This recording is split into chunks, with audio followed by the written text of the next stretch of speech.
On reproduit très rapidement le tableau fourni, page 49 du livre, pour l'activité 11, le chiffrement de Hill.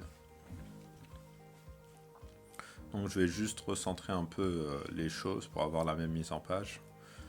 Donc on commence par message initial par bloc de 2, x, y, reste modulo 26 de 3x plus 5y, pareil pour x plus 2y, et ensuite le message codé par bloc de 2 et le message codé. Donc les messages codés par bloc de 2 sont sur deux lignes. Maintenant au niveau du tableau, j'uniforme un peu la largeur des colonnes pour coder le mot mathématique. J'utilise le codage vertical et des copier-coller pour la mise en forme. Maintenant, on passe à l'étape du codage. Donc dans la cellule D2, j'ai mis égal D1 et dans la cellule D3, je mets égal E1 pour récupérer les lettres M et A séparément. Je tire par la droite, donc j'ai sélectionné mes deux cases, puis je clique sur le petit carré et je tire vers la droite pour récupérer toutes les autres lettres, automatiser un peu les choses. Donc je rectifie, j'avais oublié le E, donc j'ai bien mathématique. Voilà. Donc pour X, j'utilise la formule qui est donnée dans l'énoncé, égale code D2 moins 65, donc c'est le codage ASCII je crois. Et je tire cette formule vers la droite pour obtenir les indices des lettres T et E. Donc j'ai obtenu les indices des lettres M, T et E qui sont sur la première ligne.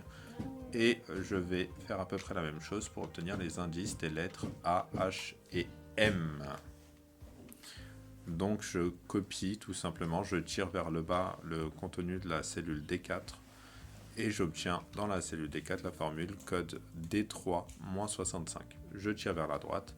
Pour le A, on voit bien qu'il est repéré par 0, le E est repéré par 4, donc a priori, tout est OK. Les indices correspondent bien dans le tableau. Donc pour X, la formule c'est égal code D2-65. Pour Y, la formule c'est code égal code D3-65. Donc une formule sous Excel commence toujours par le signe égal. Ensuite, pour le reste modulo 26 de 3x plus 5, je vais utiliser la fonction mode. Donc j'écris égal mode, je fais 3 fois x est dans la cellule D4, donc je fais 3 fois D4 plus 5 fois D5, virgule 26 pour obtenir le reste modulo 26. Et ça me donne l'indice de la lettre qui va coder la lettre M. Je tire vers la droite pour obtenir tout de suite les indices des autres lettres. Donc ça, c'est la méthode pour coder à chaque fois la première lettre. Donc c'est Y1 qu'on a calculé ici. Maintenant, je vais calculer Y2. Pour Y2, c'est à peu près la même chose. Donc égal modulo de X plus 2Y, donc de D4 plus 2 fois D5. Je tire vers la droite et j'obtiens les indices 12, 7 et 2. Maintenant, pour récupérer les lettres correspondantes, j'utilise la formule car, la fonction car, pardon. Donc égal car, et là je mets D6 plus 65, donc j'avais mis moins 65, maintenant je fais plus 65, c'est le décalage pour avoir les lettres majuscules, je pense. Donc j'obtiens K, et pour M je fais un copier vers le bas. Ensuite, du coup, pour la dernière ligne, les cellules étaient scindées, moi je les ai fusionnées, petite erreur de ma part. Donc je vais récupérer dans la première cellule la première lettre, donc égale D8 pour la première cellule, et pour la deuxième égale D9 pour récupérer les deux lettres. Je tire vers la droite ces deux cellules ensemble pour prolonger sur le même modèle, égale première case, puis égale à la deuxième case, et ainsi de suite. Je tire K et M vers la droite, et j'obtiens tout le mot codé. Voilà. Donc ce qu'on peut voir, c'est qu'on obtient les lettres K et M au début pour le codage, et c'est bien les lettres qui sont précisées dans l'énoncé.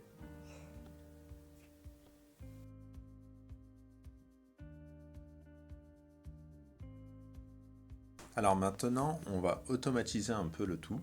Donc pour automatiser, je vais ajouter deux lignes tout en haut de ma feuille de calcul. Et ça va me permettre d'ajouter les variables A, B, C et D. Donc je vais appeler ça des constantes. Voilà, c'est nos constantes de codage ici.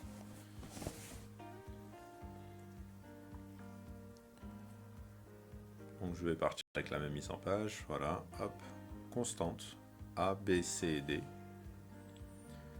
Et ici je vais mettre les valeurs qu'on a, donc 3, 5, 1 et 2, sur le début de l'énoncé.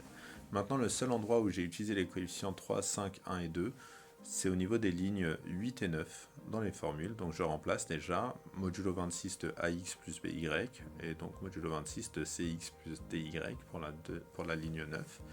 Et dans mes formules, je vais remplacer les coefficients 3 et 5 par des références aux cellules correspondant aux valeurs A, B, C et D.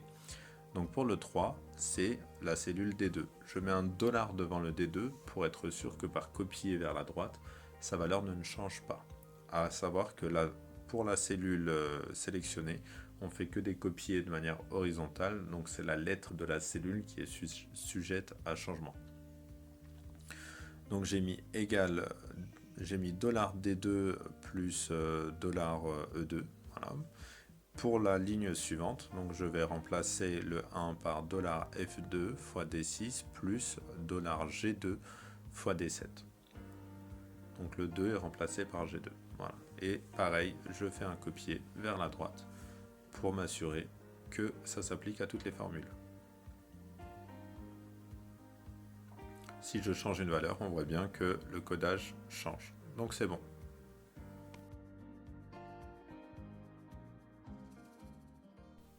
Passons enfin au décodage. Donc le décodage est à peu près similaire au codage. On a une nouvelle clé qui nous permet de décoder. C'est les réels qu'on a déterminés par l'équivalence dans la deuxième partie de l'activité. On a x1, x2 qui sont congrus à certaines compositions, à certaines combinaisons de U et V, combinaison linéaire de U et V. On a les coefficients. Du coup, c'est la même chose que le codage. Du coup, ce que j'ai fait, moi, c'est que j'ai dupliqué l'onglet codage. Je le renomme en décodage.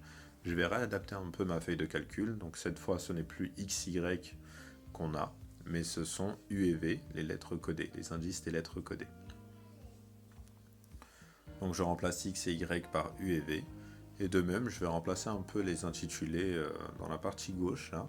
Ce ne sera plus message initial en ligne 3, mais message codé pour le coup. Et en dernière ligne, ça sera message initial. En fait, c'est le message avant codage. Donc message codé pour la ligne 3. En dessous, ce n'est plus message initial, mais message codé par deux blocs. Ensuite, c'est le message initial. Donc quand on dit message initial, ce qu'on veut dire, c'est que c'est le message avant le codage. Et je remplace, c'est plus AX plus BY, mais AU plus BV. Et en dessous, c'est CU moins DV. Maintenant, tout ce qui me reste à faire, c'est remplacer ma clé de codage par la clé de décodage. Donc A, B, C et D. On avait d'autres valeurs à l'aide du système dans la deuxième partie. Donc ce que j'ai fait, c'est que je prends mon mot codé ici, que j'avais le mot qui permet de coder maths, je le colle dans le mot codé. Et je vais faire un collage spécial, collage valeur. Sinon, ça risque de me coller les formules aussi et m'amener à pas mal de soucis, de problèmes. Du coup, on obtient un autre mot codé. Et là, en fait, on a codé 2 fois le mot mathématique. Voilà, c'est tout. Donc, on n'y prête pas trop attention. Maintenant, dans la partie ABCD, je remplace par les valeurs obtenues par mon système. Donc 2, moins 5, moins 1 et 3. Et là, on voit bien apparaître mathématiques. Donc, on a bien décodé le mot KMOHUC. Voilà. Donc, c'est le même principe que le codage. Pour le décodage, il suffit tout simplement de remplacer les réels A, B, C et D par ce qui nous permet de décoder. En fait, il faut bien se dire que décoder un mot, c'est le coder avec une clé qui permet de l'afficher en clair. Donc si je teste, maintenant je vais tester avec un autre mot. Donc dans la partie codage, je vais entrer salut. Salut, c'est un mot de 5 lettres et du coup il faut le compléter pour que ça fonctionne avec une dernière lettre pour qu'il y ait un nombre pair de lettres. Donc on rajoute un X, comme c'est précisé dans la remarque. On obtient un certain mot, donc C, S, D, Z, Q, Y, je crois. Je le colle toujours en collage spécial dans le message codé. c'était un N en dernière lettre, et j'obtiens bien, donc en message initial, salut avec un X à la fin. Voilà, donc on a vu le chiffrement de Hill, méthode pour coder et décoder, et je vous mets le lien vers ce fichier-là en description de vidéo.